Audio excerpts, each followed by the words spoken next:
Ronaldo le Brésilien apporte son soutien à Kylian Mbappé après son début de saison compliqué avec le Real Madrid. On va voir tout ça dans cette vidéo. Salut à tous les gars, c'est Azial. Aujourd'hui, on se retrouve pour une nouvelle vidéo. On va parler du soutien de Ronaldo donné à Kylian Mbappé et même un petit peu de son avis, j'ai envie de dire un peu sur le cas Kylian Mbappé, parce que pour Ronaldo le Brésilien, en tout cas par rapport à sa déclaration sur Mbappé, j'ai même limite envie de dire qu'il a envie de mettre Mbappé en tant que leader égérie de ce Real Madrid, ou en tout cas en tant que personne très importante, joueur très important pour l'avenir du Real. On verra aussi d'autres actus, comme d'habitude vous connaissez, autour de la Maison Blanche, autour du Real. Il y a pas mal de trucs dans cette vidéo, donc on verra en fonction de combien de temps je fais sur le sujet principal qui va être la déclat de Ronaldo sur Kylian Mbappé. Mais ne vous inquiétez pas, il n'y aura pas que du Kylian Mbappé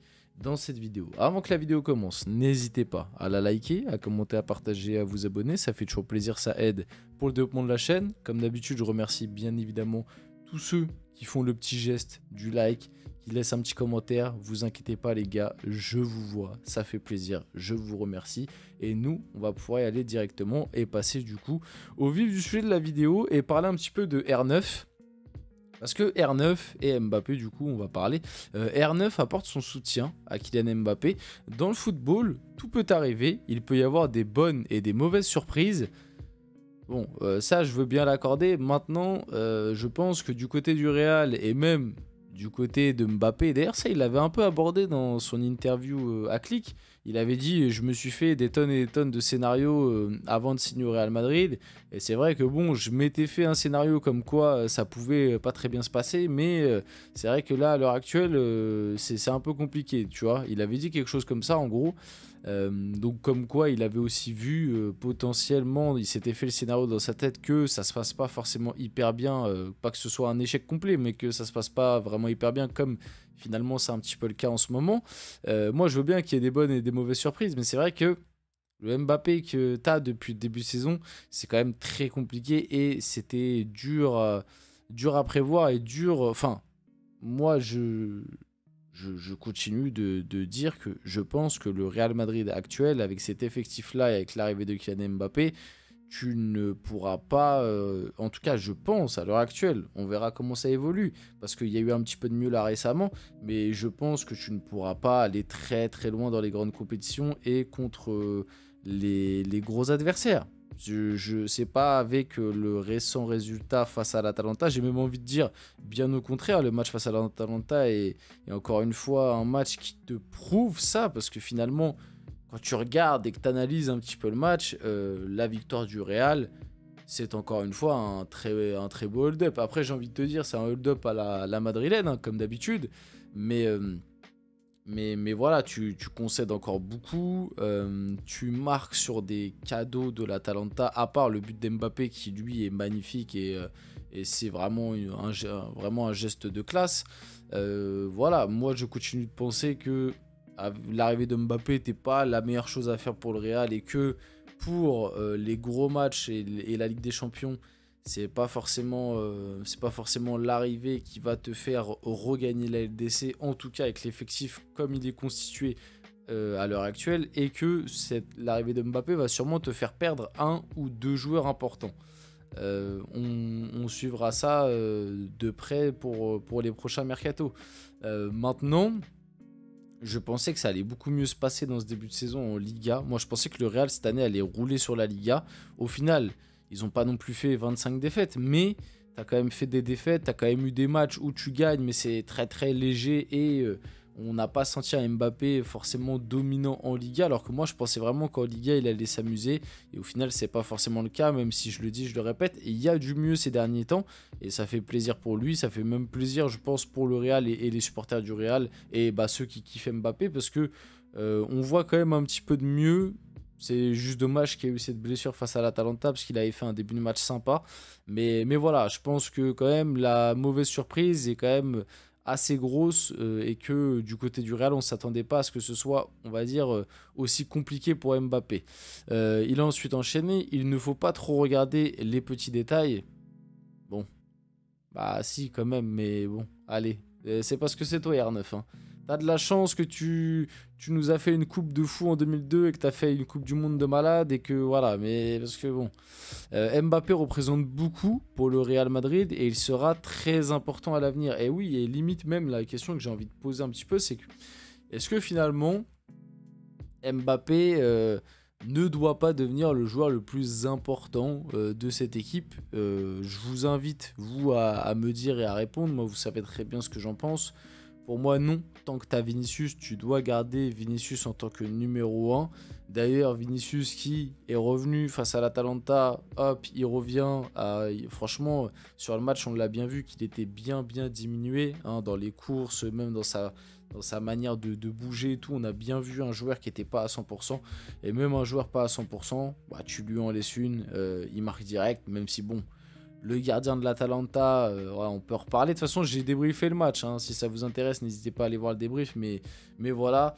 Mais pour moi, tant que tu as Vini, tu dois bâtir... Enfin, moi, j'aime pas ce truc déjà de bâtir autour d'un joueur. Mais si tu dois t'appuyer un peu plus sur une individualité, autant le faire sur Vini. Tu as aussi Bellingham qui en ce moment est... revient à un très haut niveau et en ce moment pour moi c'est Bellingham qui porte le Real là depuis on va dire 4-5 matchs.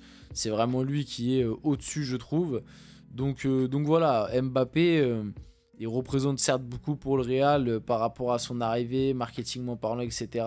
Il est important par rapport à ça, oui. Maintenant sportivement y a beaucoup de joueurs que je mets devant Mbappé dans la hiérarchie de l'importance sportive depuis le début de saison au Real Madrid, personnellement. On passe un peu à la suite, et ça fait plaisir. Kylian Mbappé a retrouvé le sourire à l'entraînement. Ça faisait très longtemps, très longtemps, apparemment que même à l'entraînement, il n'avait pas été aussi sourire et tout. Même, je crois, de ce que j'ai compris, de ce que j'ai un petit peu vu, avant le match là, face à l'Atalanta, on a vu un Mbappé très détendu. Il y a eu beaucoup de retours autour des journalistes qui étaient présents, des mecs qui étaient sur place pour l'entraînement juste avant l'Atalanta, etc., qui ont dit que Mbappé était très détendu, très souriant, plus que depuis le début de la saison. Bon, maintenant on connaît, hein, tu sais, c'est les journalistes, quand tout va bien, ils te font comprendre que tout va trop bien, et puis dès qu'il y a un petit truc qui va pas bien, ils vont te dire qu'en fait c'est une catastrophe. Donc peut-être que là ils ont un peu abusé, mais en tout cas il y a ces images qui sont sorties où on voit un Mbappé tout sourire, donc voilà. Ça je voulais vite fait en parler. Rodrigo. Non, parce que Rodrigo, c'est vrai que donc blessé de dernière minute pardon, face à Girona. Au final, ça n'a pas été préjudiciable pour le Real puisque victoire 3-0. En plus, tu as eu un bon Mbappé, un bon Bellingham. Mais c'est vrai que avant le match, ça pouvait t'inquiéter de te dire ah, pas avoir Rodrigo, pas avoir Vinicius. Face à Gérone qui, s'ils sont dans un bon jour, ils peuvent t'inquiéter, c'est pas rassurant. Surtout que Mbappé sortait du match face à l'Athletic Bilbao, où voilà, c'était très compliqué. Et au final, l'absence de Rodrigo n'a pas énormément pesé. Et là, on l'a vu, du coup, il n'était pas titulaire face à l'Atalanta, il est rentré à la place d'Mbappé. La rentrée n'est pas très bonne de Rodrigo. Hein. Je pense que oui, les blessures n'aident pas parce qu'il avait fait, le pauvre Rodrigo, il enchaîne les rechutes en fait. Alors je sais pas si là la blessure musculaire c'était exactement la même chose qu'il avait déjà eu auparavant, mais je sais qu'auparavant les deux blessures d'affilée qu'il avait eues, c'était deux blessures où en gros c'était au même endroit, donc c'était clairement une rechute. Et Rodrigo, c'est inquiétant. C'est inquiétant parce que je continue de le dire. Pour moi, au tout début de saison, je prends août-septembre, c'était le meilleur offensif du Real. Pour moi, c'était le meilleur entre Vini, Mbappé et Bellingham. C'était Rodrigo le meilleur des quatre pour moi. Malheureusement, il a eu cette blessure qui, si je ne me trompe pas, ça l'a éloigné des terrains 3 semaines. Après, il est revenu, il s'est blessé quasiment direct après. Et là, il est revenu aussi très récemment. Et au final, là, il a fait une petite rechute pour le match face à Gérone. Au final, il était là face à l'Atalanta, mais on l'a vu pas du tout en jambes. Et ouais, du coup, c'est plutôt inquiétant pour Rodrigo de le voir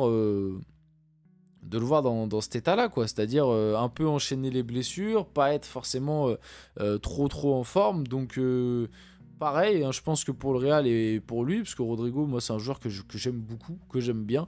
On espère que ça va aller mieux dans les prochaines semaines, prochains... Bon, pas trop mieux non plus, parce que si jamais il y a un Real PSG qui arrive, que Rodrigo soit pas au top, ça m'arrange.